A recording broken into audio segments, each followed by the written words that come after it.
So interesting fact. Yeah. Was both of us were in relationships. I wasn't in a relationship, Brian. You were? The first day I met you. Oh, no, okay, but you were... You got into one. Oh, yeah, I got into one. one. It was a situationship. It was... I wanted to make that moment very special. Wow. So I recited the poem as I asked her to be my girlfriend. Yeah. Did you ever think, what if she says no? Yes. With all this poem and necklace? Yes. Let me tell you about that.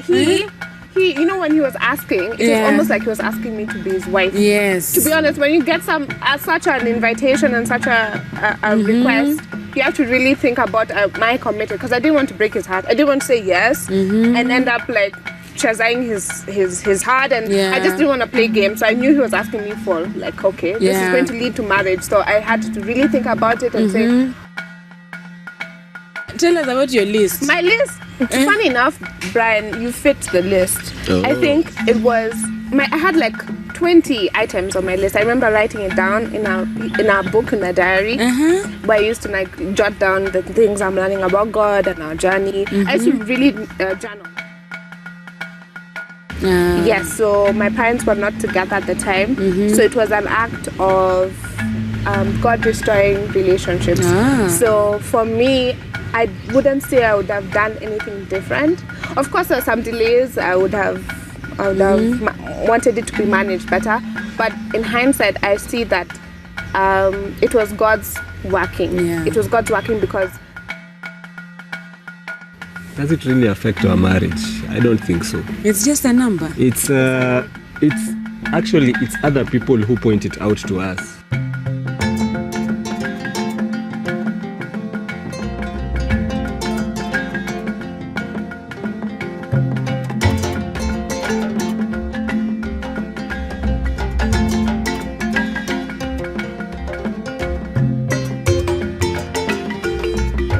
Hi guys, and welcome back. This is the Rodah Kidula Show, a space where we talk about marriage and the positive things that are happening in marriage, which you might not find easily because the society is lying. Actually, the devil is lying to people that marriage is a scam, that people are just surviving, people are not happy, but we have the remnant who are doing it God's way. So it's always a joy to host people who are in healthy marriages.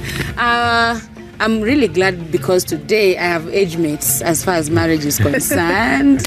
We are almost 6 years, all of us. Before we get to meet them, thank you JK Studios for the amazing job you do. If you're looking for videography or photography services, please consider JK Studios. Most of you are inviting me for your weddings. I will only come if JK Studios is also coming. I'm sorry. If you haven't subscribed to this channel, please go ahead and do so. Thank you so much for the support so far. We really, really appreciate. So this is Brayo. I will talk about Brayo because, it's true. I knew Brayo first. Yeah. We were in school together. And shock on you, we were meeting in sports activities. Yes. Imagine... I used to follow these guys going to play, and we used to report on sports. DCF tournament, I know. We did 2 actually together. Yeah. Yes. Small world. Yes. And you know, I remember I used to be a Chelsea fan. I used to be really... Wow. I don't know what happened. Nowadays, I don't even know what is happening. Like, if you lose touch like this. But all I know is that I want the new Chelsea jersey. You want a new jersey? Yeah, they have a new one with a Kenyan theme. I think it's Arsenal. No, it's Arsenal. Yes, it's Arsenal. That's all I know so far. So please, this is what we do. Yeah. You will introduce your wife to us. Thank you for having us here. We are the Moreidis. I am Brian Moreidi, and this is my wife, Shantale Moreidi. So we are going to 6 years. Yay! Like you said, we are age mates. Yes. Yeah. She's an amazing woman. She's a great orator. How she speaks, even in the house. Sometimes, she just has a way with words. Actually, the first time I met her, she was moderating an event, and she was really good. Exactly. Like, you are really good. Exactly. So she speaks like that in the house. She speaks like that. Even in the house. You'd think she's moderating, Yani. Sometimes I'm just over there. I mean, hey, wow, this is a wonderful gift. And of course, she's a beautiful woman, and she has a beautiful heart. Oh, Yeah. Thank you, babe. beautiful. Thanks. Oh, is it sounding like you haven't said that for a while? No. No, he asks me like 3 times a week, maybe. Oh. Yeah, but he makes a point of telling me how much he loves me. That's which is okay. great. Yeah. Please introduce Brian. So Brian Muredi is a wonderful, intelligent, kind man. In fact, when I met him first, that's one of the things that I really liked about him. He's very kind-hearted. He's a business minded person. He's an entrepreneur. He has an eye for opportunities. He pursues them aggressively. He's a great father to our kids. One of the things I really admire about him is that it's like fatherhood is second nature to him, which I really like and really love and have come to admire. So he is the best man for me. I would say he's my husband, he's my friend, he's my confidant, and he is just a blessing to many. Wow. Blessing to many. Yeah. Yeah, she's good. But what she's saying also looks very true. Like, how many kids? 2 kids. 2 kids. Oh, how old are these kids? So our firstborn is called Kenna. She's 4 years. And our secondborn is called Halo. He is 2 years. Okay. Yes. So she is a good mother. She That is. part was not in the introduction. Oh, I forgot. I'll give you an opportunity to redeem. You'll give me that an part, opportunity to redo Yes. that part. Yes, she is. She's a fantastic mom. Wow. Yes. Okay. So how did this happen? Because, as you said, Brian was this. You were not very loud in school. Yes. You were very quiet. I don't even think you were dating. No. Yeah. Yes, which is a story for another day. Because then we meet in this event and then boom, this is my wife. And the wife is okay. Then we are like, this guy was really shy. How Yes. did So God knew that someone had to be in my life Yes. to be the loud one. Oh yeah. So I think that's how we met. Like you've said, I've never really been the loud personality. Yes. So when we met, she was loud. Yeah. She's like, And Yeah. I found that interesting, but I also found it a bit scary. I was not sure because I was like, hey, these are the women we are told. these are the women that tunafaa kuchunga. Tunafaa kuchunga sana, but like I said before, she has a very beautiful heart. She knows how to speak to people, which I found something that was very attractive. So we go to the same church, and that's where we met. So it's not like we are not in school with her, right? Funny story, we were. Yes. He was doing his master's and I was doing my undergrad. I just started Daystar. So we met in Valley Road, but initially we met in church. Okay. And he came with his friends from Athi River Daystar. and from Daystar. And he was in the bro zone because, he was just with the cool guys. I was just young. I was 18. At that time he was, what, you were? 27. 27. That's I want him to describe the first day. Where, when, how was she dressed? Go ahead. How was she dressed? Yes. Hey, that is a difficult one. Dressing. At least the day. Yes, the day. The earliest I remember is when we were in church. So we must have been in church. And I remember her especially because she has a twin sister. Oh. So she has a twin sister. And they come to church and, we were getting to know each other. So in my mind, the first impression I had of her was that she must be a 0.5. She must have one parent who is a mzungu. Oh, yeah. Look at the hands. Yes. Look at these hands. Because she's so light skinned. Yeah. So I thought she must have one parent who is mzungu and then the other one who's African. Yeah. And also how her English was very polished. Yes. So I was sure these two, her and her sister, must be 0.5s. Yeah. So that's the earliest I remember. And then just fellowshipping, praying, reading the Bible together. But where we really became close is when we became BS leaders. So we were part of a BS, and the people who she was BS is Bible study. Bible study, yes. Yes, so she was deputizing someone. Yeah.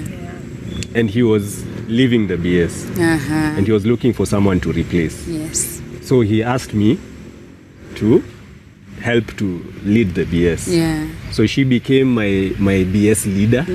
And I was the deputy of that BS. And I think now we were forced to, because now we are heading the same BS. We have to sit down together. We have to plan out the BS and things like. So I think that's where now we became closer. Yeah. Yeah. Yeah. When did now the feelings start? Because all this time is just a friend. Yeah, he was very much a friend. To be honest, like, tell us the first day you saw him. The first day I saw him, we were serving for a church conference, and he came with his friends. And I was like, who is that cute guy? He's light skinned and tall. And I was like, I thought I was cute. Yeah, I did. I thought you were cool, but you're like out of my league because you're like older and mature. And you're just like so young and so naive. Like, I was very new to being saved and very new to church life. I came from a Catholic background, so I was very used to structure. So the day I met him, I was like, oh, he's so like a bit more adventurous in the sense when he was hanging out with his friends. So the first day we met was in church, planning for a church conference, and I saw him serving with his friends. And I was like, oh my God, who is this? What, these guys who are serving God? Like, I've never seen that. I was used to people like just planning to go for a rave and, you know, planning other things. So I was just like very, very captivated by that and seeing how he was so devoted to God, and he seemed like he was someone of good character. So the first day I met him, he was I think you were wearing a hoodie, a grey hoodie. Hey, you remember? Yeah, I do, because I was like, I noticed things. You're wearing a grey hoodie, and I think you were just, in your zone. You didn't even seem like you were faced by anyone, really. You're just there with your friends, and that was it. But then there's also another day. I'm actually remembering, maybe that was my first, but the first time was also in actual church in Tao, and he was also wearing a shirt. And he was still with his friends, so it's still okay. You're still with your friends. And I was like, he's just kind of out of my league. But it was a good time because I realized he was a good person. Yeah, and I wanted to get to know him, but I was a bit concerned. Maybe he didn't think I was within his league. Cool kids. Oh, you thought he's a cool kid? Yeah, I really thought, because he was hanging out with the flamboyant guys. Like, he was hanging out with communication people. Like, and it just seemed like he had a way with himself. He was confident. I think I also like the fact that I saw him. He was confident. He was in his zone with his friends. So he enjoyed being in church, which is something that I saw. And I was like, he seems like he's a cool guy. So interesting fact. Was both of us were in relationships. I wasn't in a relationship, Brian. You were? The first day I met you. Oh no, okay, you were. You got into one. Oh yeah, I got into one. It was a situationship. It was. Oh no. Let's just say it was. I thought it was a relationship, but in hindsight, like maybe as I reflect now, it was just a situation in which I was conveniently dating this person, not necessarily because I was led by God or was led by a certain purpose. It was convenient enough for me to be with this person, and I realized later. But okay, so you were in a serious relationship. Yes, I was in a serious relationship. Someone that I'd met in Daystar, and very serious. We were talking about marriage, big things. Hey, he has raised his eyebrows. This was serious. See, he was a serious guy. Eyebrows like that. It's because it was a very serious relationship. So even when I met her, I just knew she was just going to be one of other friends, because I already have someone you're going to marry. That I'm going to marry. So that's where I was, but God had other plans. Yeah, that one, it was not going to work out. Okay. So when that didn't work out, is that when now you noticed her as someone you can relate with? Yeah, it took a while. It took a while because after that didn't work out, I was hurt. Yeah. So I didn't want to enter a relationship. Yeah. I felt like I had spent so much effort, so much time, money. So I was wondering, Sasa, this thing again. Now we have to start again from scratch. Yeah, from scratch.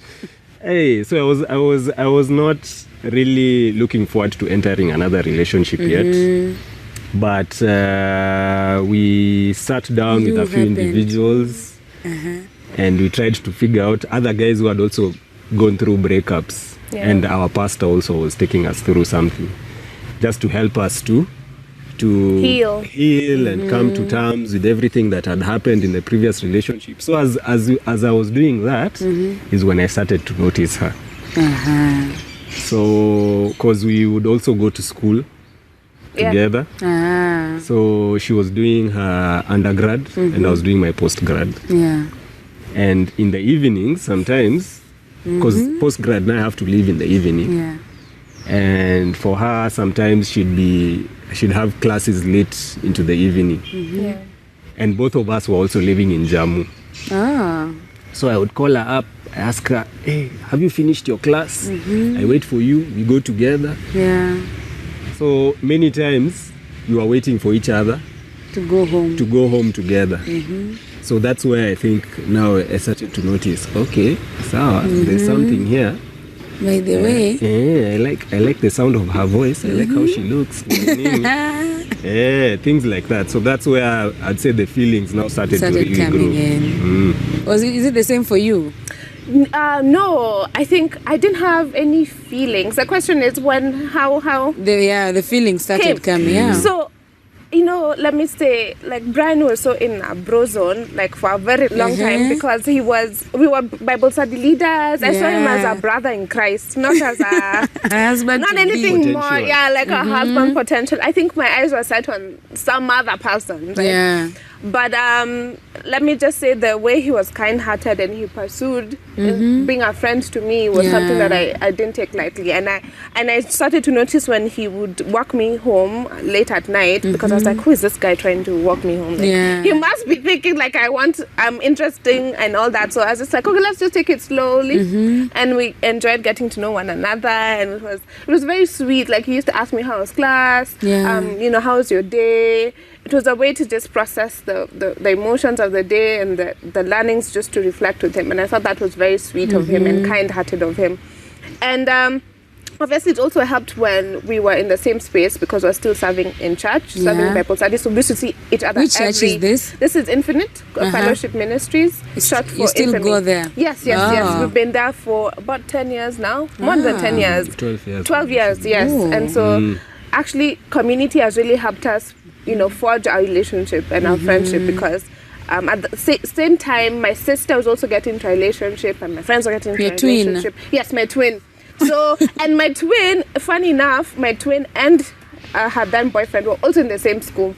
Ooh. So we were all just sharing our experiences. But for Brian, it was very discerning of him just to make those small efforts to walk me home. Even in Bible study, we would plan things together, like food. What are the members going to eat? And we used to meet at his house in Jammu. I used to come early just to prepare, to clean sometimes, because his house was a bit dusty. But it's not his fault. He's a clean person. Too much information. Too much information. It was his his neighbors, his roommates. Just like dealing with life. It was their fault. It was them. But Brian was clean, so sometimes I'd wash the dishes, I would prepare the room just to make it habitable, because obviously you're hosting people and you don't want them to make a noise about some things, So I would help out, and it was something that we used to bond with each other, and that to me was just God making his way through us and making us like each other first, because I didn't have the feelings like how I used to with other boyfriends, like I have so many feelings, like and I had so many high emotions in the past, but this one was more still. It was more still, more intentional, and more pure. I can say that it was very pure. Like nothing was had a hidden agenda. Like he wasn't trying to get me to be his girlfriend for validation as a trophy, or it's just like let's just get to know one another. Wow. Yeah. Who asked who out officially, Sasa? Officially? Me. I'm the one who asked her out. Hey. let me tell you, that day, that day I brought out everything. Oh, you're so cool. I brought out everything. Yeah. So there was a suit I had. This suit only used to be worn during very special occasions. Not just occasions, very special. So I had set that suit aside. I had made a booking for us at a Lega restaurant, which is in Lavington. Yeah. Then I remember I talked to her, I asked her to, then I had, what was this? It was a necklace. You remember? Yes, I do. I still have it. Yes, it was a necklace I had bought. So I had gone to a Dega and had told the waiter that I'm going to come later with her. There's a lady I'm coming with later. So when I cue you, I want you to bring this necklace. So I wanted to make this as romantic as possible. You know, I'm a very romantic man. If you remember me from... You were not dating. He saved it for me. He saved it for me. Yeah, I saved it for her. So the idea was to propose while showing her this necklace. Yeah. So... Oh, you didn't do the ring, you did a necklace. No, I didn't do a ring. Oh. Yeah, so I wanted to... No, this was just asking her out. Asking to be a girlfriend. Yes, this is... His seriousness is on another level. On another level. We are not mad. We are moving to the next level. This was just asking her to be my girlfriend first. Yeah. Okay. So I went, I picked her up. We went to the restaurant, we ate, we had a good time, just talking, and then told the waiter, bring the thing. He brought it, then I opened it for her, and I had a poem that I recited I still have for it her. till today. Red Rose. So Red Rose, that was the name of the poem. So I had written a poem. I wanted to make that moment very special. Wow. So I recited the poem as I asked her to be my girlfriend. Yeah. Did you ever think, what if she says no? Yes. With all this poem and necklace? Yes. I was going to throw drama. No. Now what did you do? Now what can I do? Yeah. So if it goes that way, Yeah. you have to accept. But she didn't even say yes immediately. Yeah. She didn't say yes immediately. Because I didn't know I wasn't sure what I was ready for commitment. Imagine. Let me tell you, Rodah, he, when he was asking, it was almost like he was asking me to be his wife. Yes. To be honest, when you get such an invitation and such a request, you have to really think about my commitment, because I didn't want to break his heart. I didn't want to say yes and end up like chasing his heart, and I just didn't want to play games. So I knew he was asking me for like, okay, this is going to lead to marriage. So I had to really think about it and say, okay, all right. I said no. I kept quiet. Then he was like, Nemo, did you just hear what I said? I was like, yes, I'm just thinking. Then I said, yes, I'll be your girlfriend. And then he was just so happy. And from here to here, like he was so elated. You were not expecting it? I was, but I didn't. Let me just say, I didn't expect him to be so serious about it. Like the way he asked, it was like he was proposing. Yeah. Because I thought we were just going for a dinner. They'd be like, you're my girlfriend, just almost like it's assumed. But I didn't. The way he asked was almost like a type of what he's going to ask me in the coming years. So I had to take it with seriousness that it deserved, not to make it jokingly. So from there, what was the greatest challenge in dating as Christians? Hey, Brian, you want to? No, before, as you think about that one, did you figure out if she's a pointy? I've had Nemo. Yes. I'm so Kikuyu. And where the English came from? So, no, she's not a pointy, of course, but it's because they spoke a lot of English. Growing up. And then the mother also, being a translator, I think what she did was she instilled a lot of language, especially English, for them. Okay. And the dad was a teacher also. So this has been taught in this country. This our very own country. Yes. 844. 844. Really? Yes. I went to Msongari. Uh-huh. Actually, my mom was a French translator. But I went to Msongari and there was a huge culture around speaking proper English and all that. And then at home, my parents used to speak English, Kiswahili, Kikuyu sometimes, but you know, what caught on really was English. And the content at that time was also English. I mean, it was the middle class time, you know. It was everything on TV was now becoming English. Oh, yeah. So it was almost like, we were really exposed to that. So I would say that's the background. But yeah, I'm 844. I'm Kenyan. Very Kenyan. Very Kenyan. Maybe the only thing is that I'm mixed. So I'm Kikuyu, Kamba, and Masai. Still Kenyan. And I'm still Kenyan. Married to an Embu. So I'm just... I'm very Kenyan. Yes, Okay. Yeah. We had to, before you send us photos and we see a Mzungu, Wazungus in the wedding. But Kampas are light. You know Kampas are light. Some. Yeah, some and my dad is very light skinned. So yeah. And you're a twin, you're identical? We're fraternal. We're 12 minutes apart. So she's older by 12 minutes. She's called Shiko and I'm Nemo. Nemo. Yes. Okay. The greatest challenge, according to you, dating a Christian man dating a Christian woman. Leaders of Bible study. You have the answer. Just go first. I think you know, with all the exposure, or at least with the bringing of the values of Christianity, and for us it was we were raised up by our spiritual father. He's called Gobanga. Tony. Yes. Oh. No. The brother. Yes. It's called John Gobanga. John Gobanga. Yes, Okay. Yes. We were really in a space where we had to do relationship right. Right. Yes. It's not for anyone else, but in the eyes of the Lord. Like keeping the purity, keeping the purpose, keeping the values. Yeah. Those things were really serious. So we were not hiding. If you were interested in someone, you would be introduced in the church.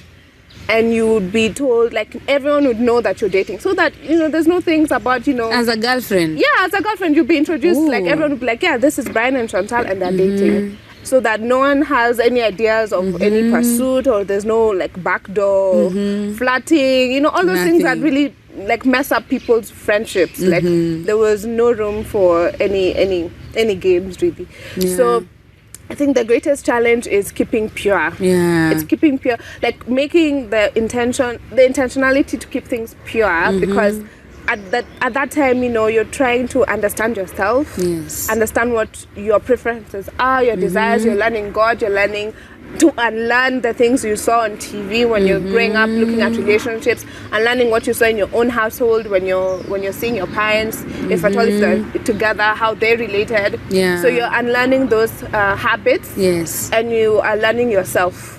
And so for you to keep pure and for you to keep your focus on God and focus on aspects around love, around respect, around friendship, building up friendship, that took a lot of God and a lot of community. So I would say that was the greatest challenge. Purity and just being intentional about pursuing each other for who we are in God and who we are as people, and not mixing it with lust. Oh yeah. Okay? Because friendships, rather, let's just say relationships, sometimes the foundation is lust. You're just there to get your fix and move on. But this was something that you can see his proposal was very intentional. It was about, are you ready to explore each other in a way that glorifies God, in a way that produces righteousness in God. So that would be my contribution. Your side, the male perspective. I'd say greatest challenge was dating each other outside of, because we were BS leaders. Yeah. So there was a lot of, our interaction before was a lot of BS things. The Bible study, how do we organize, things like that. Yeah. So being able to step out of that and then just be free with each other and get to know each other at a deeper level. Yes. I feel like that was a challenge. That took some time. Yeah, we had to figure out who we were outside of everything that's happening in the ministry. Our families. Yes, everything. Was there cultural No, not really. I don't think there was much. Dating. No. We were putting on our best facade, putting on our best faces, so we couldn't really tell at that point. But go on, babe. Yeah, but I know cultural issues. No, there were no cultural Like issues. people in Embu accepted this girl. Yes, people in Embu were okay with her and her side, and you know, also the fact that Embu and their culture, because she's from my dad is Kamba. Thank you. And the mom is Masai Kikuyu,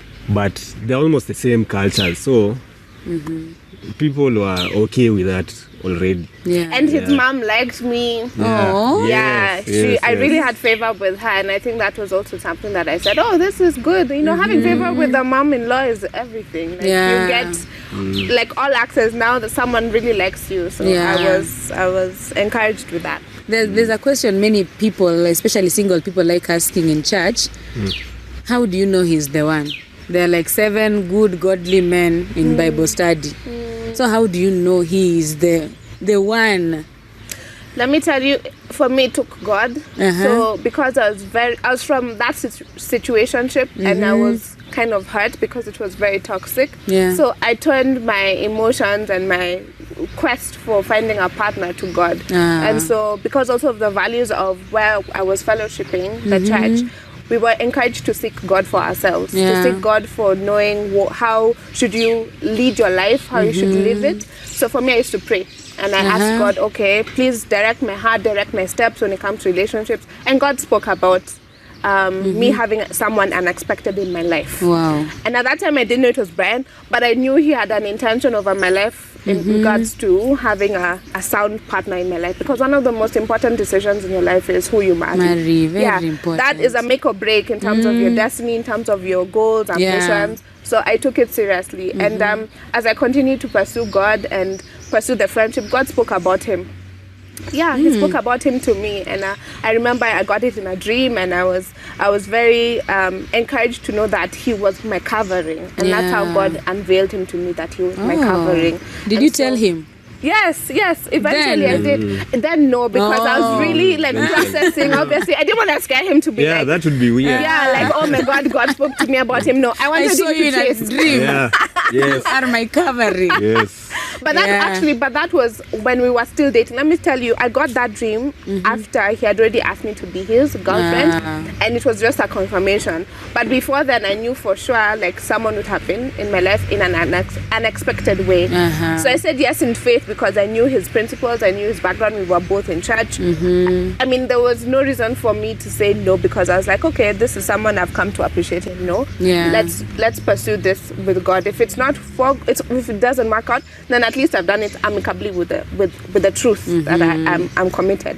So as we went along, because we were having that 1 year period where we were just getting to know each other and we were really trying to see, are we serious? Then God gave me that dream reassurance. Yes. How did you know? How did I know? Any dreams and visions? Interestingly enough, I had a dream also.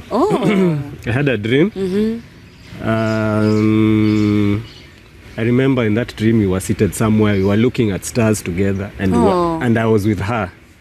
But I also didn't tell her. Thank you. And I didn't tell anyone that it was her. So I told people that I have had a dream with so and so. I used someone else's name. And we were looking, I just wanted to hear. And then I even told our pastor. And the feedback was, it could be speaking about your destiny and things like that. So I took note of it, but I didn't really say that it was her. But other than that, I would say I was really seeking God in terms of getting to know myself and also getting to know my purpose. And really asking God to help me to walk in his purpose for my life. So that you're not making many mistakes, so that you're not doing a lot of guesswork. And because I can honestly say that we didn't have each other in mind in terms of our checklist. My checklist, Rodah, was very different from who she is. What was your checklist? I was looking for a black lady. Dark skinned. Dark skinned. Yes, into dark. she's black. Dark skinned with slit eyes. Yeah, there was a list that I had which was not too A physical list. Voluptuous. not too voluptuous. Yeah. So I had that list at the back of my mind, which I thought, this one, whoever first, they have to meet that criteria before we even start thinking about other things. Yeah. But sasa, now God has someone else in store for me. And this is most men's list. Yes, I know. I know. I disappointed other men also. Yes. I'm happy to Because disappoint most this men, man. even for us ladies, we know what the list looks like. Even when we don't look like that. With me, I see a list. Yes. This is the template. Sister, that was most men's list, but not mine. Not my list. Yeah, he had a different. So the trick, man, is just have your own list, then let God surprise you. Exactly. Exactly. Tell us about your list. My list. Funny enough, Brian, you fit the list. I think it was I had like 20 items on my list. I remember writing it down in our book, in a diary, where I used to like jot down the things I'm learning about God and our journey. I used to really journal a lot. Yeah. So I wrote like, things to do with he has to have a vision, he has to have a heart for children, he has to have a good understanding of finances, because I was also trying to understand how to make wealth, how to generate wealth, not just for me, but for my children and my children's children. And so there are a lot of things, as I look back, most of the items are around money. But it was not that he needs to have money. No, that he has a good understanding of it. Money. Oh, yeah, nice. Because I was really particularly looking for someone we could do life together in a way that we don't need to stress. The second generation and third and fourth don't need to really stress. Would have done the groundwork. But there's also an aspect of spirituality. There's also an aspect of him loving me. Yeah. And catering to the romance, and so that we can see the poetry and all that. That ticked the box. I know. It ticked the box. So I was like, the light skin and all that stuff, like for him, I was like, it's not really a deal breaker. I was more interested in his character and his substance as a person. And so when he was talking about his list, I was like, yeah, for me I had a list, but God ticked all those things off. So your list was more the person, the inner person. The inner person, yes. Yes. Because I had been exposed to handsome guys and all that, and I was like, I'm really tired of that template. Like, I really want something that's true. That and template, meaningful. by the way, we need that template of a man to also work hard. Yeah, because they were married jina sana. It's true. How was the proposal? I can't wait for that, because asking you to be his girlfriend, there was a poem, a necklace. Yeah. A suit. He looks so dashing in that suit. He looks really good. And let me tell you, he has a way of asking. That proposal, that way he does it is very intentional. The proposal was amongst friends. So we have close friends that we mutually have been in contact with, and it was he invited them to his parents' house. So his parents' house had a really good backyard. Yes, which has like what's this? Like a sitting area. It almost looks like a gazebo. That's the word I was looking for. It's almost like a gazebo. So he invited me, like it was just a normal like evening. Like he invited me, can you come have dinner with me? So I thought he was going to cook for me, because he's cooked for me before. So he cooks as well. He's a good cook. So I was like, yeah, God takes. He likes cooking meat and vegetables. So I thought he was going to have like a usual dinner and just chilling. But when I came, like our friends were there, and I was like, okay, this is it's a party.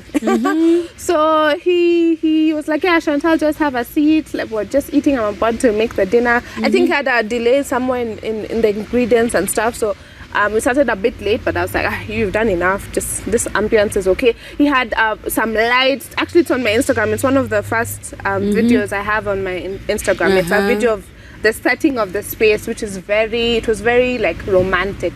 So he had now the serving dishes on the table. Everything the sitting was good, and I was just like, I was enjoying the meal. The meal was great. You didn't suspect anything? I was like, like, I don't know. I think I was enjoying the space. I suspected, but I wasn't too keen on that because I was like, it will come.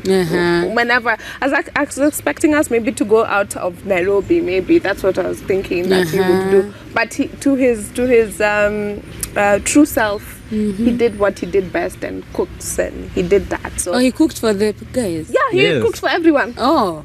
Yeah, so it was a whole party, and so we had the setting, and so it was now when we were done eating, we're just talking about friendship and just affairs, and it was just a good conversation all around.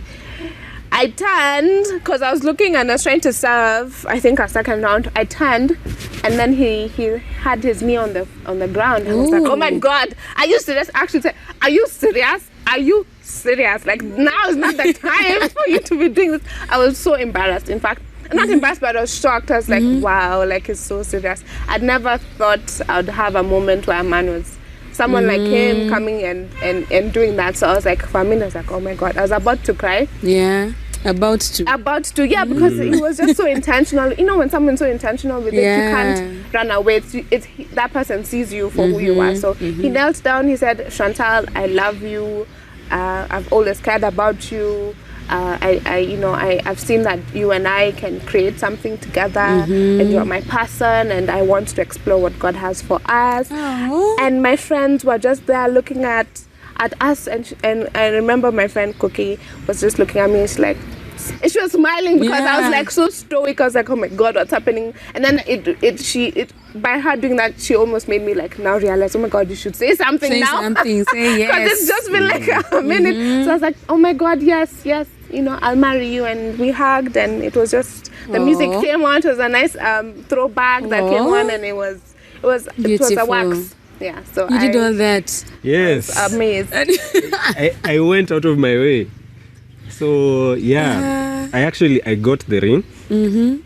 Went, bought the ring, asked my friends to come over because they were close friends, and also because they have very good music taste. So I wanted to play music.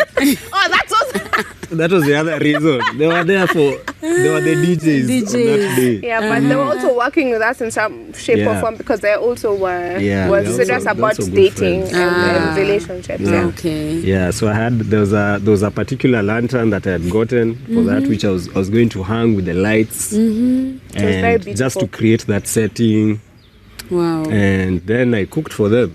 Some ingoho, nice ingoho. That's a lie. You cooked for us what? No, chicken. It was ingoho. It was chico, yeah.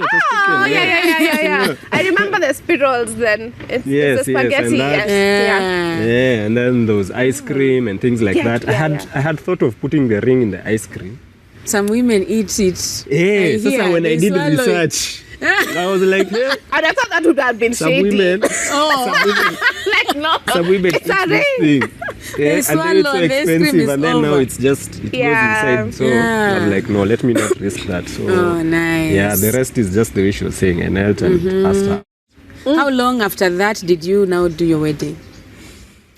That was 2017. 2018. A year and a half. A year and a half. 1 year. Because it was 2017 December. And then 2018. Oh yeah, you're right. 2018 November. Yeah. So if you were to redo your wedding, what would you do differently? You're really thinking. What did I have done differently? To be honest, I don't know. I think you see, our wedding day was very symbolic in both our families, but mostly mine because my family at the time was reconciling. Yes, so my parents were not together at the time. So it was an act of God restoring relationships. So for me, I wouldn't say I would have done anything different. Of course, there were some delays. I would have wanted it to be managed better. But in hindsight, I see that it was God's working. It was God's working because for my mom and dad to come together, this is real. I was showing my sister how your parents have separated and they're coming for the first time for your wedding and they're trying to make everything look good. So it was that kind of symbolism. So I don't think I would have done anything different because it took time. Our wedding was symbolic for for restoration, reconciliation for my parents in a way, and also for us. In my family, it was also a symbolic of like, this is how when you're serious about being together, it was also symbolic of how marriage can actually, weddings and marriages can actually work. Yeah, so for this me, is the first wedding in your family? I would say it's the first. Yes, I would say wedding. Yes. In one of my parents' side of the family. The other side, of course, you can count traditional as part of it, but I'd say this is the first like white wedding. Yes, white wedding. Yes. Anything you would change? That I would change? I don't know if I'd change anything. Was it a big wedding? Moderately, Yes. we had about like 250 people. 200 to 50 people. Wow. Yeah, That's big. Yeah, family, friends, friends Church. too. Yes, church. church. Yeah, always so came through. yeah, so it was was the worth number it. of people. Yes, I would say it went well, in my opinion. It went well. Like she said, maybe managing the time. Yeah. That's the only thing that could have been done better. But in terms of Food. the food was good. The decor was good. The transport was good. Yeah, so I don't think there's much I would change really. Okay, let's get married now. First year of marriage. How was it? First year of marriage was a good. It was for us. We were getting to know each other. It was a bliss in terms of compatibility. For me, I've really found that I found someone who understands my values. Yeah. It was also a time when we were getting situated at work. So for him, he was in employment. I was also in employment. But for me, I was trying to settle in terms of proving myself because I was trying to get a promotion. So we were navigating that. But in terms of our friendship, we had really hit gold because we found out that we liked watching some certain series, sci-fi. We were just starting small. We were decorating our house. To be honest, I think the only thing maybe that we were really getting to know each other is on the preferences. So for example, he liked to cook fresh food. I was comfortable cooking like once, twice a week, and then we put it in the fridge and then we microwave. But at that time we didn't have a microwave because we're starting small. Until we got a microwave, but later on, because we're trying to move the gift, so we got one. But he still wanted fresh food. So it was an adjustment because he wanted that. So after work, I would have to come and cook. And I was like, why do I need to struggle this much? And then obviously not having, like, for example, a help to come clean the house. So I was doing that with him. So those are bonding moments. Other things were like, he prefers to be at home. He's a homebody. I'm more adventurous. I was like, can we go somewhere? Can we go out on a date? Can we get out, get some sunshine, So those are some of the teething and growing, I would say just adjustments that we had to make. But by and large, it was really a good space for us to grow and understand each other. How was your first year? First year was getting to know each other, like she's saying, deeper. It wasn't, so when we were dating, we dress up nicely, we put on some nice cologne, perfume, we meet each other at our best. Yeah, so first year now was the reality. Of who she is and the reality of who I am. And I think it was good. I enjoyed it. But also there were times I was shocked because I was like, hey, I didn't know this about you. I didn't know this about you. I didn't know that about you. So it was a crash course also. And I'm told that happens till death. You'll still be shocked today with kids. With kids. Then kids came. Like a year later. Yes, a year later because was that the plan, the desire? There was no plan. Okay, let's say he wanted to have kids early in the marriage. I was not for that. I wanted to really settle in a marriage. And I think to that end, because we did get pregnant in the first year of marriage, it was also a culture shock because we had no plans to get a baby. Were you in family planning? No. That is planning to get a baby. No, let me say. We were natural. No, that doesn't So work. it was working. It was working, Rodah. It was As we working. didn't know it doesn't work. Yeah, Okay, we were very, we- very, how do I say, strict with that regimen. But we slipped up one night and was like, nothing will happen. And then we got pregnant. I was like, oh my God. But also it's because I tried the hormonal and the contraceptives, and it didn't work out for me. So I said, I don't want to be uncomfortable the first year of marriage. Yeah. Why not just go the natural way? Yeah. And obviously it worked for the 9 months we were married, but then the day we ended up not being diligent, then we got preggers. But yeah, it was still embraced, but it was very shocking because we hadn't planned to get kids that early. Yeah. How was the pregnancy? The first time you were living with a pregnant woman. Hey, that was a seriously hard season. The first one? Yes, I did not believe because yes, we had been told about what to expect. Cravings. Yeah, the cravings. Emotions. We had been to a doula. Yeah. Everything that you can think to prepare for it. But I think once now we got into it, the reality, it's like all those things just left the window.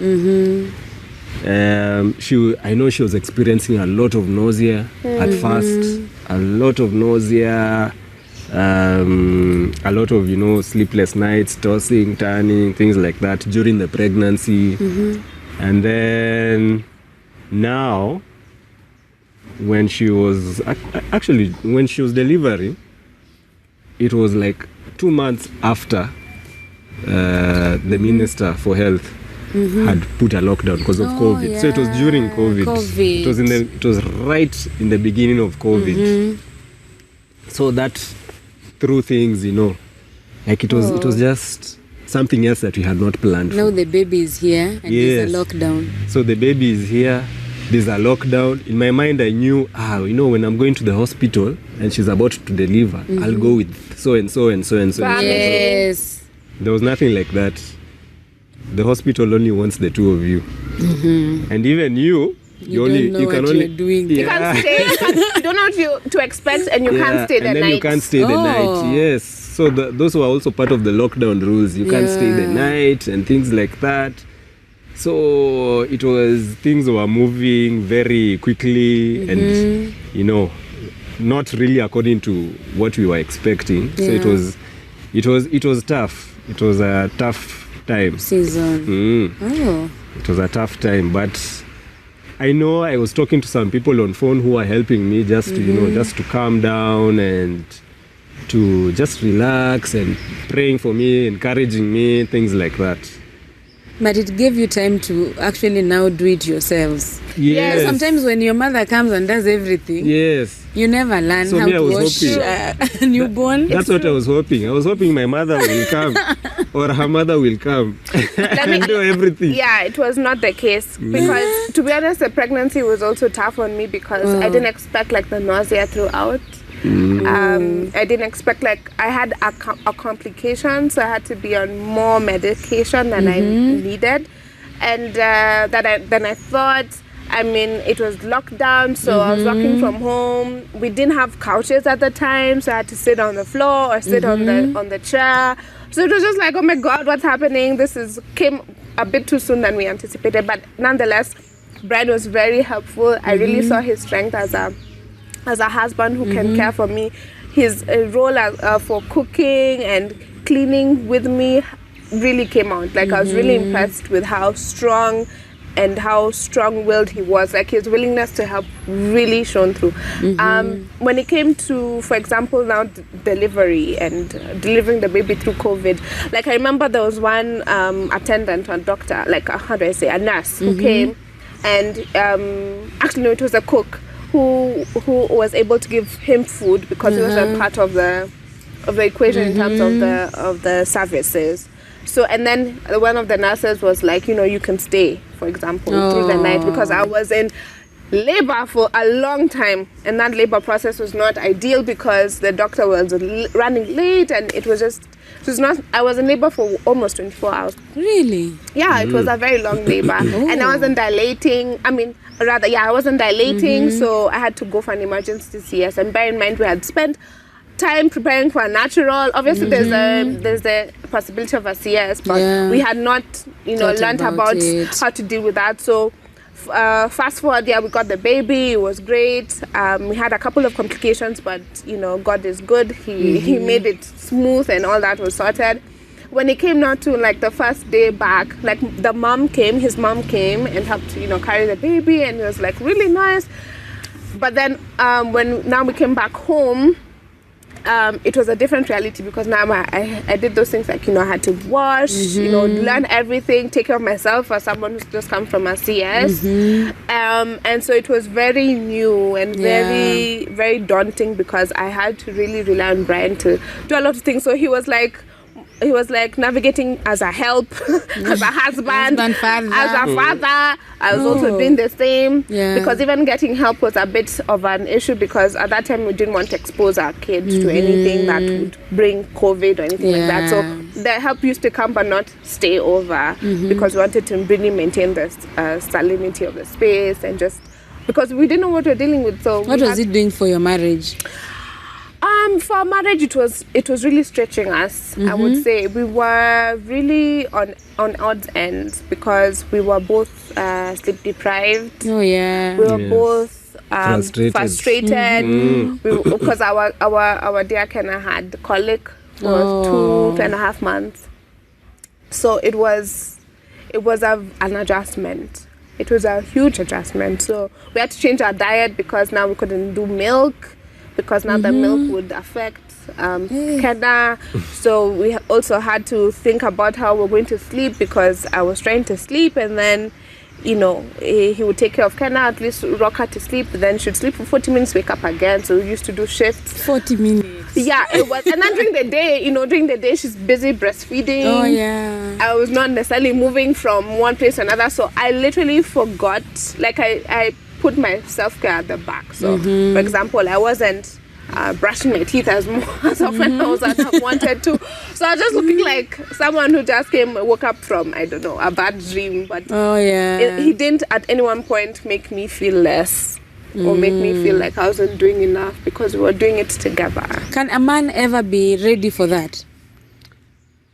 Honestly, I don't think so. You just have to experience. You have to okay, yes, there's a preparation that you can get to some point. Yeah. But I don't think you can be fully ready for that. You have to experience, and then you have to just learn through that experience and navigate and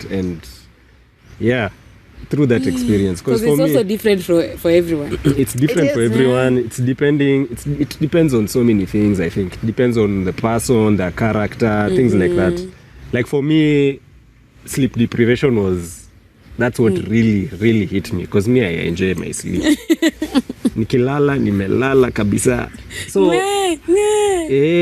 this whole business of we have to wake up every hour or every 3 hours or 2 hours, I found it very difficult. I didn't understand.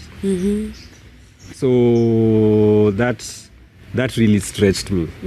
And then, like she said, our daughter had colic. Yeah. So we really had to do away with so many things that we are used to eating. You add a bit of this spice. That's enough for a sleepless that's not night. You?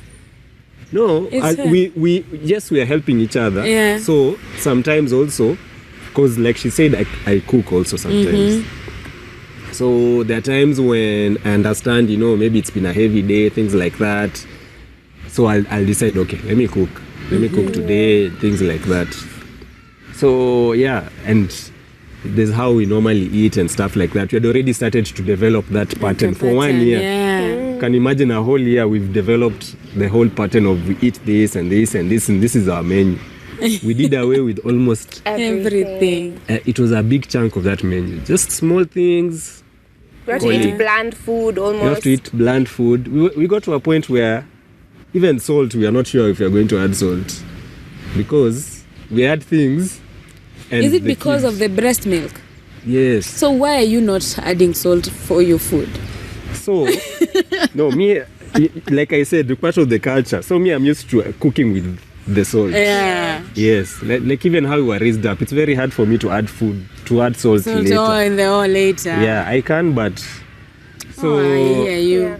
And it was also past 3 months because, we're trying to wean her. Oh, yeah. So that food change had to really happen drastically because now she's eating solid foods. And, the time to prepare both her food and our food. I mean, at the time, we didn't have as consistent help as we had wanted. Remember, this is the thick of 2020. So we had really wanted to make it efficient and effective because it's not like we had all the energy in the world. Yeah. We were both having high how do I say, pressure work. So he was working from home, I was working from home, so we had deliverables. We had to, I remember having to work typing when I was breastfeeding, entering Zoom meetings with my baby.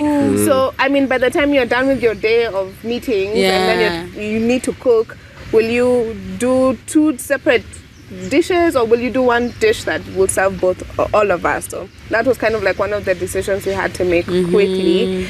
And just also seeing how we were able to navigate it. To be honest, it did cause a strain, but I saw how he was able to take care of himself, and it also prompted me to really think of how am I taking care of myself, because he used to work out and he found a buddy to even work in out. this.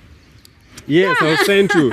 He was trying to find sanity. Working out is where I find sanity. Yeah. Yes. For me, you remember even I used to play football. Yes. It's just so that I don't To go relax crazy. your mind. Yes. Yeah. So, with all this experience, you still got another babe. Yes, I got another babe. I didn't learn. It was not planned again.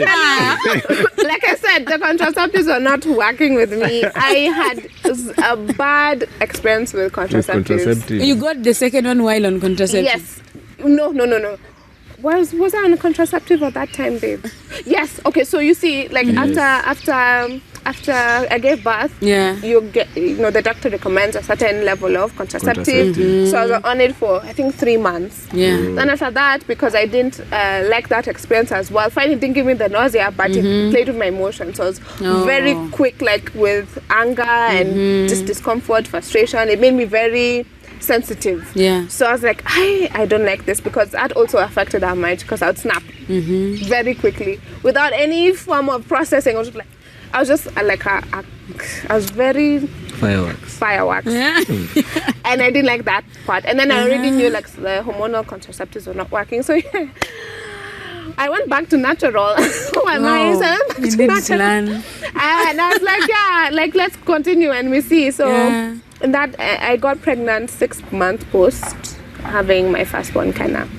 Before she was a year old? Yeah, before. So I was pregnant again. And this thing is happening a lot. I know, it was happening. But to be honest, I wouldn't have wanted it any other way. Because I'm glad, because now I'm we're a bit in that decision we don't want kids right now. And I was young enough to go through that without feeling like what this is such a strain. What do you mean? That's, you wanted 2 and you're done? I think right now we're in the space where we're saying we don't want to have kids for now. Let's just raise 2 kids. If at all we're going to have kids, maybe to the next 5 years. After that, we close chapter and we move on. So it's an ongoing discussion. And that's why I don't think he's agreeing with you. I'm just processing. I'm trying to let him know, right now, I'm not in that space. And we've agreed we're not in that space to have another You did child. CS again? Yes, I had another emergency CS. So this time, I don't know. So I was pregnant, with Talo, trying to navigate that now with raising a toddler, having to bend, having to navigate that. It was very difficult. Again, it did have a strain, but we learned from the first kid. So like I was saying, he worked out. For me, I don't think I really did anything other than just pray and listen to worship music. But it really caused a lot of discomfort. So I would say, but I learned how to be a mother quickly, in terms of those things, taking care of the kids. By the time I got Talo, I was like, okay, I have it. I can do this. And then even when I had to come out of the CS, I already knew what to expect. We didn't judge you. I was we the church. I was like, we're married, you're having a baby here and you're coming to church. We will look at you. I know. And let me tell you how my friends really came out. Our friends, our church community really came through, because I would help with, just taking care of Kenas or Spraggers. So it was really comforting. I actually looked forward to going to church because there was so much support. Oh, nice. So I did not I did We not were not feel, there. We women were not present for that Yeah, you one. were not there. But let me tell you, it was. I do not regret having kids Wow. back to back. I think it was a learning curve, but obviously we decided about the contraceptives. I didn't like the experience.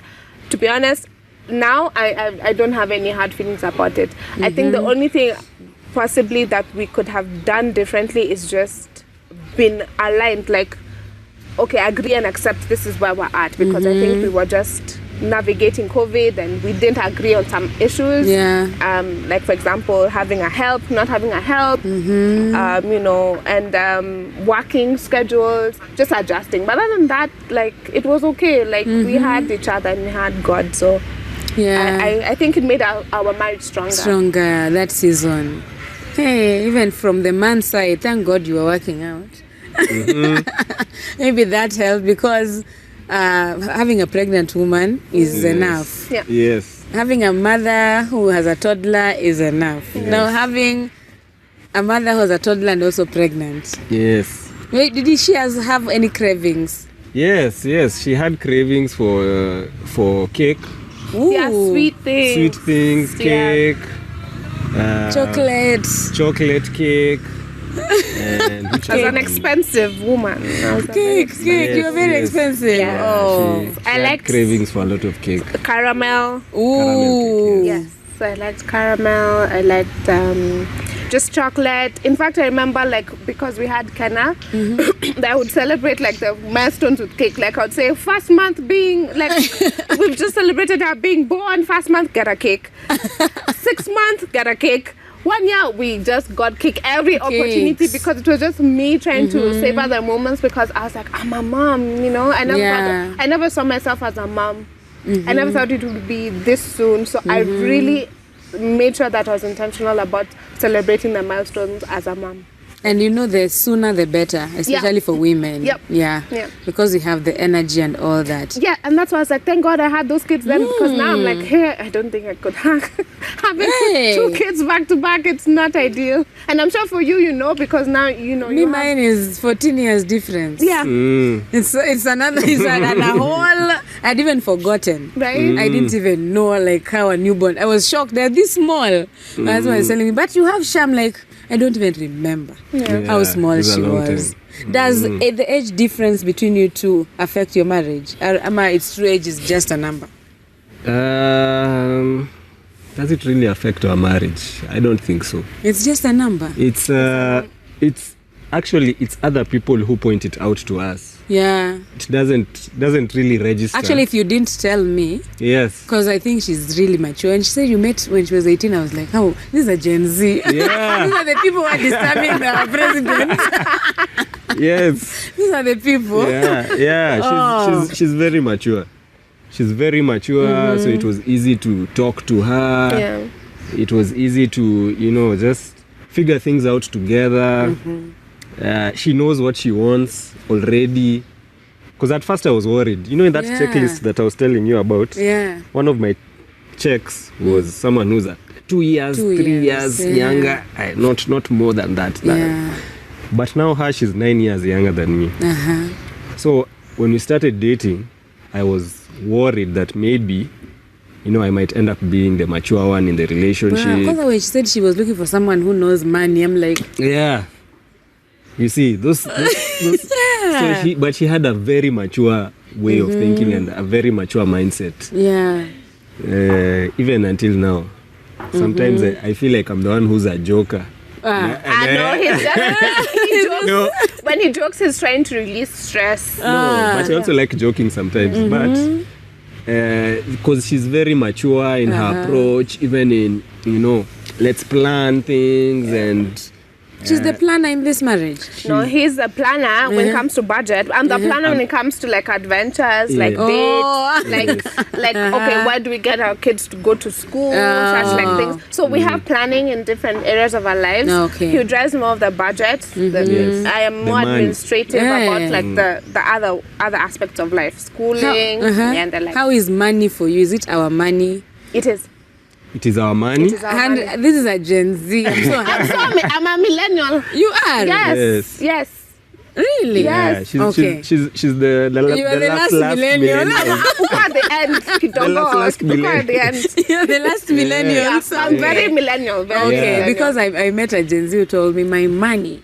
I cannot say our money, So I was like, who will help this generation now? Because you're closer to them, that's your work. So you believe in our money. Yeah. Yes, Yeah. it's our money. And at first, because when we were getting married, there's a lot of that, like, there's money that you bring in as a man, and it should go to this and this, and then there's money that she brings in, and that one will go into that and that and that.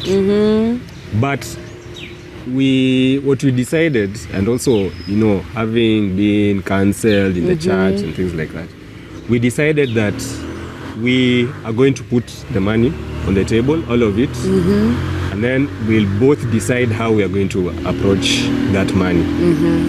Because my approach towards money is I tend to save. Oh, you're my husband's brother. I tend to save. Yeah. Because I know there's this coming up, so I'm looking into the future. We'll need to spend on this and this and this and this.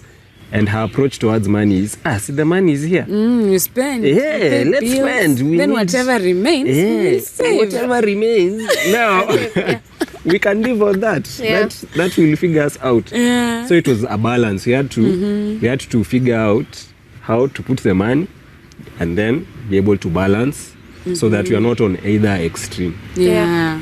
Yeah. So that's how we approach money. Yeah. Interesting. If someone is married for 1 year in marriage right now, and they're watching, what would you tell them is maybe a key to a healthy marriage? I would say being led by God is a key. Wisdom is key. Yeah. Because what will work for you might not work for anyone else. Staying true to the vision of the marriage is very key. Because I believe when you're both together, there's an aspect or impression that God gives you about the marriage. Like for the man, I'm sure he'll have a way in which he wants to lead the family. Yes. So staying true to that, administrating that vision is key. And at the same time, being led by God into your seasons, into your decisions, into your friendships and relationships. Those are what help build up the culture of the marriage. Yes. For you? For me, I'd say, just to add on to what she said, being God-fearing as a couple, and then just constantly seeking God on how to work out your own marriage. Yeah.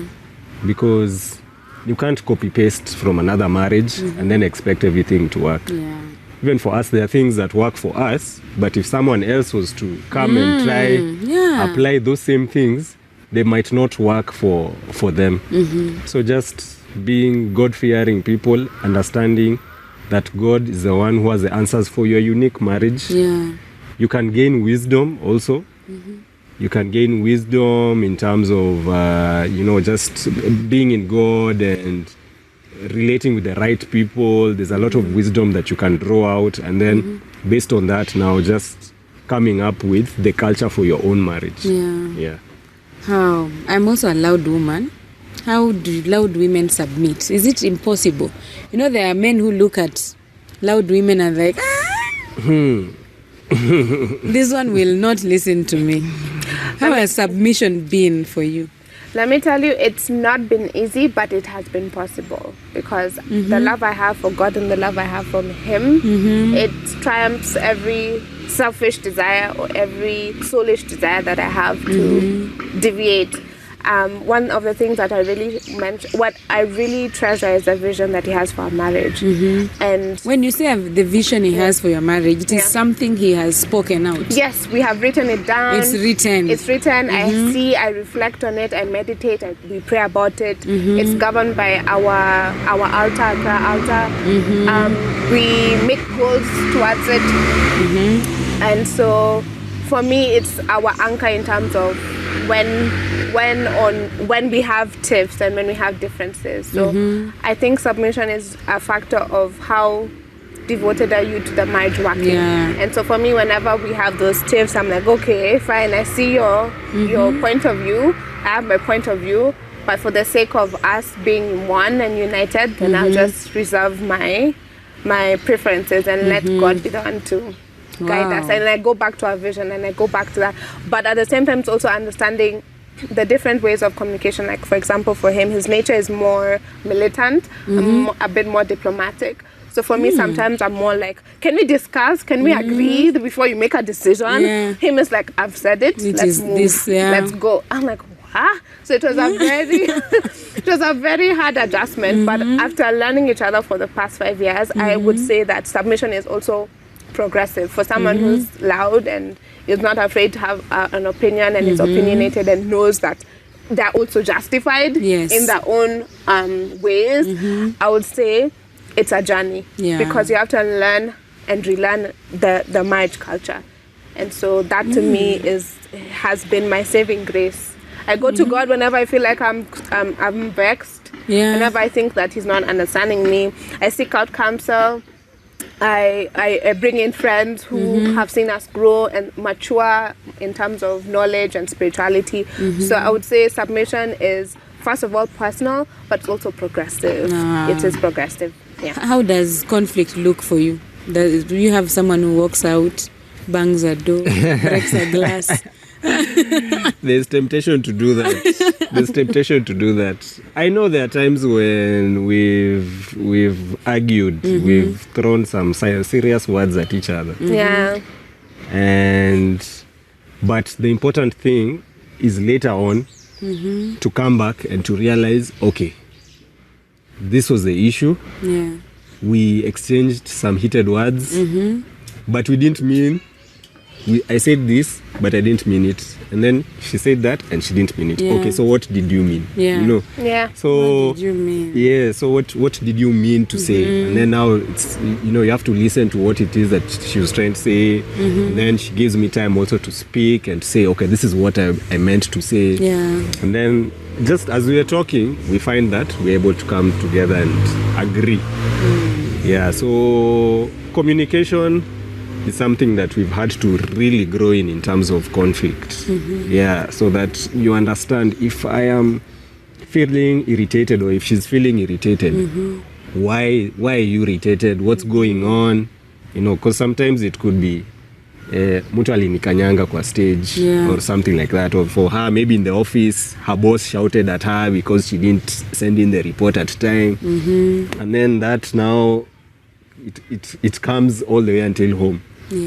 Yeah, so you pay the price. Yes. Yeah. So you're paying the price for something you don't even know about. But as you're talking, then you start to realize, okay, I got angry, yes, but I also got angry because someone said this to me earlier in the day. Yeah. It's not really about this issue, it's about that. Or even if it's about the issue, then you're able to communicate and see how to approach it better. Okay. Oh. Yeah, and I would also say for me, like in terms of conflict, how I've seen it move through different seasons. Like for example, when we were in the thick of things, raising our kids and COVID, that was a very tough time in terms of conflict management and resolution. I would say the tools and tricks and just the ways in which we're able to resolve now versus then, we've grown. I think learning one another, how iron sharpens iron, we've understood each other to a point where I know when to communicate a matter. It's not when he's come from a job, like, a delivery, or, he's come from meeting a client, because that's the time he needs to de-stress. So I've learned, like, when is it, should I communicate? When is it, should I bring an item that I know that he'll be against? But I cook, I do things that would help him see that I'm here to help us gain better clarity on the next step. So, and also doing more of self-care for me. Yeah. Because also might bring he will bring out something that I don't like. Like, it might come out as critique, but it's coming out as someone who's concerned about, like, my progress. So I have to be in a space where I also am very settled and sure about who I am and what God has said about me in that season. Not to see it as a controlling mechanism, but to see it as Him pouring into my spirit. So things to do with self-care around working out, that regulates my emotions better. So by the time we're even talking about something, I'm not blowing up all my emotions at him, or I ensure that I'm in a stable space. Yeah. So having self-care boundaries and patterns helps you at least manage your emotions and yourself, even as you navigate conflict. And let me add, she has helped me to not run away from the issue. I think as men, we find ways to run away. So sometimes you can say, no, I've said it, I don't want to talk about it anymore. Yeah. But see, it's because you don't want to confront whatever issue was there, or you just want to go and process it inwardly, which men we like to do. We like to process things inwardly as well. But what I've learned with her is, no, we're going to sit down, we're going to talk about it. Yeah, we're going to talk through it. We're going to, until we get somewhere. You get to the reason, like ask why. Yes, why? Why? Why? So at first I used to find it very annoying. Okay, it is annoying. It's necessary. At first I used to find it very annoying because she would ask why. Why that? So you have to explain, this and this and this. And I'm not someone who used to like explaining a lot. But I found it to be very helpful, because at the end of the day, then I get to understand her more. And she also gets to understand me, because she's looking to understand. Yeah, so talking through the issues is very important. Okay, we have to wind up. I have a last one. What is your greatest strength as a wife, and what's your greatest weakness as a wife? Greatest strength is the gift I have of communication and reconciling. Like, I'm one person who doesn't like staying in conflict to the point where it brings us apart. Like, I'm a believer in reconciling. I'm a believer in making sure that we are at peace. Yes, so in every way that I've seen us as in different seasons, I am one of my greatest traits is that I communicate and I make sure that we are at peace whenever things are in a disorderly manner. Weakness, I think for me it's possibly what? Time management. If it comes from him, then it's the one. Yeah, that's been actually one of the greatest issues, but I've grown in it in the sense of by virtue of him being very on-time person, like he cultures me to do things in a very systematic way. Like, if I need to be awake, go for a meeting at 8, I will wake up at 5, do what I need to do, get in. So he's helped me become more accountable in that sense. Yeah. What about you? Your strength? She will say your weakness. She will say, that's a good one. That's not the trend. No, okay, so my strength, I would say leadership. I like leading. I enjoy leading. As long as I know we are heading this direction, then I know what to do. I know how to get us there. And I don't know, maybe I like being in charge or something like that. Every man's, not all men like being in charge. Yes, but you enjoy it. I enjoy it. I really enjoy it. And I enjoy that leading and getting there and making sure that everything is going well in order for us to get to a particular point. Yeah, so I think that's my greatest strength. Weakness? I think it's how do I put it? I won't even trauma you. I think it's him being so sure of himself to the point where I think it's almost like accommodating, how do I say, like accommodating someone else's view when he's so justified and so fixated on what is right. Like, he knows what he's doing is right, but accommodating someone else's view at that point could be something that because he's so used to leading, so used to knowing for sure this is where we're going. And by the way, he's the type to lead, even if we're going somewhere like we're not sure, he creates that path. So it's having someone, and his direction is like the way you have, of course, you've lived with him. He's sure it's this. Yeah. So when you try saying, this one, this. Yes. Does this work? Yes, it does. Eventually it does, because you see, like, he's already done the math. Oh. He's already known where the outcome of that. So okay. I would say 99% of the time, the 1% is where I come in, and it's like, we're going the wrong direction. So no. Yeah. But it's that accommodative nature when he's so sure, like we're going this way. We thank God when he's sure it works. Yes, yes. That one is what saves you. It's true. It does. It's true. We have to end by you describing what marriage is. Is it that hard? Marriage? Yeah. No. In fact, it's for those who've desired it. It's almost like a dream come true. It's like when you marry right and when you have the right culture, it's like the stepping stone to you realizing your true and full purpose. Wow. Yeah, so I would say it is the right space and the right environment for you to become who you're meant to be. Wow. Are you a better person married than when you are single? I'm definitely better married. Yes, I'm better married because there are certain traits now that I have that I think if I had those traits when I was single, I would be very far in life. I have grown in so many areas and understand things better. Yeah, so yeah. That's a good thing. But the way she looked at you, couldn't say no. Looking at you. Yeah, because I admire what he says and how he communicates. So I'm with him. He was once a bro, now he's a husband. So anyone who's been brozoned, there is hope. There is. Even if you are out of each other's leagues. Yes. There is hope. Yes. So thank you so much for your time. Thank you for your wisdom. Thank you for sharing your story. This is going to encourage people that marriage actually works, and when God is in it, you can thrive as much as you desire. So thank you so much for your time. I was really scared he wouldn't say yes to come in. Yeah, and he was the first one to say, me, I'm good. Yeah, I knew if Brayo is good, Shantale must be. excited. Overly.